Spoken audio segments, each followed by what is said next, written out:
ኢትዮጵያ ላለፉት 30 ዓመታት በላይ ወደብ አልባ ሀገር እንደሆነ ይታወቃል።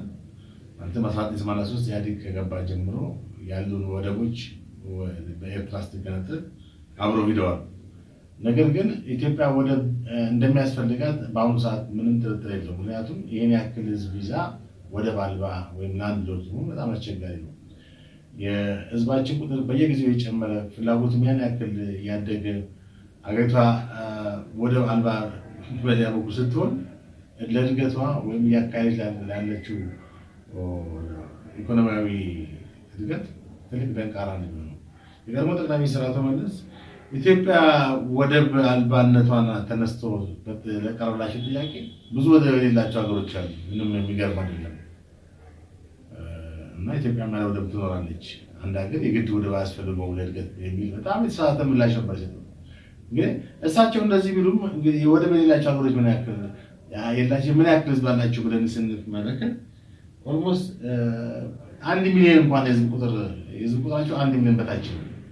በ100 እና 200 ሺህ ራቢል 400 ሺህ ህዝብ ያላቸው የአንድ ቀበሌ ዘመናት ማለት ያላቸው ናቸው። ከነሱ ጋር ልንነጻጸር አንችልም። እኛ ኢትዮጵያ አንደኛ ትልቅ ሀገር ነው በጣም በምስራቅ አፍሪካ በአፍሪካ ራሱ በህዝብ ቁጥር ሁለተኛ ነው ከናይጄሪያ ቀጥሎ። እንደውም የህዝብ ቁጥራችን አሁን ከ120 ሚሊዮን ተሻግሯል የሚል የተለያዩ ሪፖርቶች ያሳያሉ። እንደገና ደግሞ ሀገሪቷ በተለያዩ ኢንዱስትሪዎችን መሰረተ ልማቶችን ያካሄደች ከውጭ የሚገቡ ጥሬ ሀብቶች የተለያዩ ማሽነሪዎች በኪራይ ለጅቡቲ በየዓመቱ በቢሊዮን የሚቆጠር ገንዘብ እየከፈሉ ነው እና ባለፈው ጠቅላይ ሚኒስትሩም ከሶማሌላንድ ጋር በወደብ ጉዳይ በተፈራረሙት የመግባቢያ ሰነድ መሰረት የኢትዮጵያ ወደብ የማግኘቷ ጉዳይ ምንም ጥያቄ የሚጋብዛል።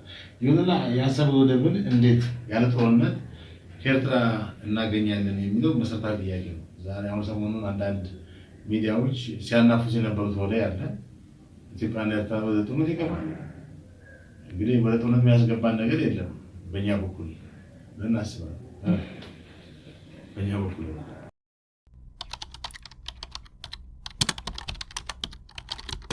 ያን አካባቢ በጉልበት ተማሙተን እንያዝ ብንል ፊዚካሊ የማይቻል ነገር ላይሆን ይችላል። ተማሙተን እንይዘው እንችል ይሆናል። ነገር ግን ያን ይዘን የዓለም አቀፉ ማህበረሰብ ኖርማል አባል ሆነን መኖር አንችልም። በሰዎቹ አባባል ፓራያ ስቴት ነው የምንሆነው። የተነጠልን የተወገዝን አገር ነው የምንሆነው። በአሁኑ ሰዓት መነገድ ይኖርብናል። በአሁኑ ሰዓት ኢንቨስትመንት መሳብ ይኖርብናል። በአሁኑ ሰዓት ለልማት የሚያስፈልገን እርዳታ ማግኘት ይኖርብናል። ከጠቀሜታ አንፃር አሰብን የምናየው ለልማታችን አስፈላጊ ነው በሚል ነው። በጉልበት እንያዘው ብንል ግን ስንለማ ሸቀጦቻችን የሚወጡበት በር ይጠፋል በሚል ሂሳብ ያንን በር በጉልበት እንያዝ ብንል ግን የሚወጣ ሸቀጥ ማምረት ማንችልበት ሁኔታ ነው የሚፈጠረው። ስለሆነም ወደቡን ያዝነው ማልያዝነው ለውጥ አያመጣም። ያኔ በወደቡ ተጠቅመን ልንሸጠው የምንችል ሸቀጥ አይኖረንም። የተነጠልን የተወገዝን አገር እንሆናለን፣ ፓራያ ስቴት እንሆናለን። በእንደዚህ አይነት ሁኔታ ከድህነት መላቀቅ የምንችል አይደለንም። አሁን ያለው የዓለም አቀፍ ኢንቫይሮንመንት ታውቁታላችሁ።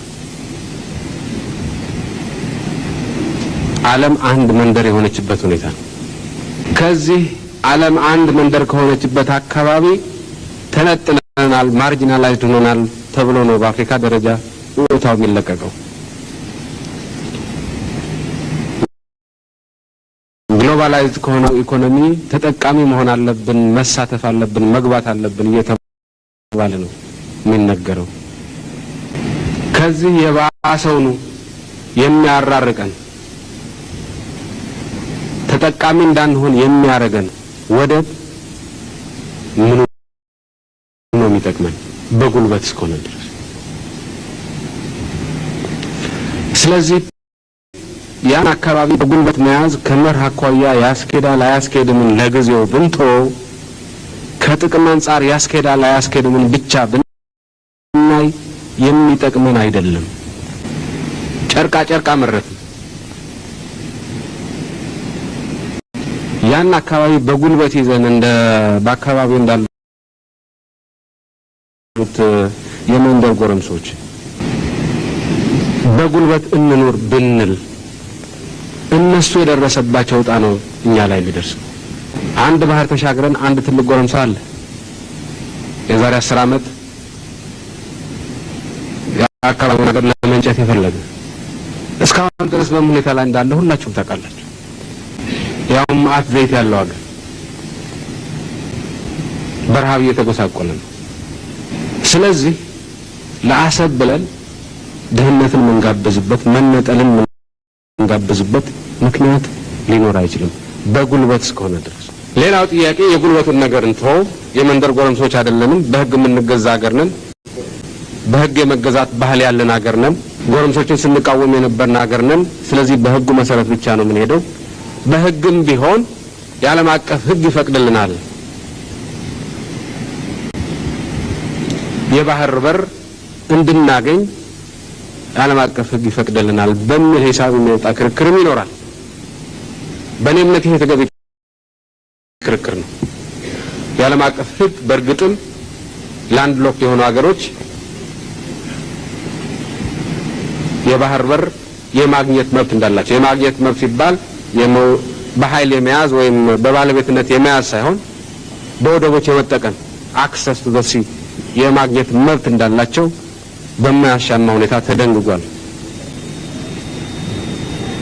ስለሆነም ይህን ጥያቄ አንስተን ልንደራደር፣ ልንከራከር፣ ልንጨቃጨቅ እንችላለን። ከኤርትራ ጋር መብቱ አለን ይህን ጥያቄ ለማንሳት። በጉልበት የሰው ሀገር መያዝ ነው እንጂ ማንችል። በአሁኑ ሰዓት ይህን ማድረግ ይጠቅመናል አይጠቅመንም በሚል ነው እኛ ያየነው። ቢጠቅመን ኖሮ እንሄድበት ነበር። አይጠቅመንም የሚል ግምት ነው ያዝነው። ብሩ አሁን ኤርትራ ላይ ላሉት ጎረምሶች እጅግ በጣም አስፈላጊ ነው። እኛ ያን ብር ተጠቅመን በጅቡቲ በመጠቀም የምንፈልገውን አገልግሎት ማግኘት እንችላለን። ስለዚህ ከዘለቄታው አንፃር ምንም እንኳን በአሰብ መጠቀም እኛን ምናልባትም የኤርትራን ያህል የሚጠቅመን ነገር ቢሆንም አሁን ካለንበት ተጨባጭ ሁኔታ አንፃር በአሰብ ወደ መጠቀም ከኛ ይልቅ ይበልጥ ኤርትራን መንግስት ይጠቅማል የሚል ድምዳሜ ላይ ነው የደረሰው።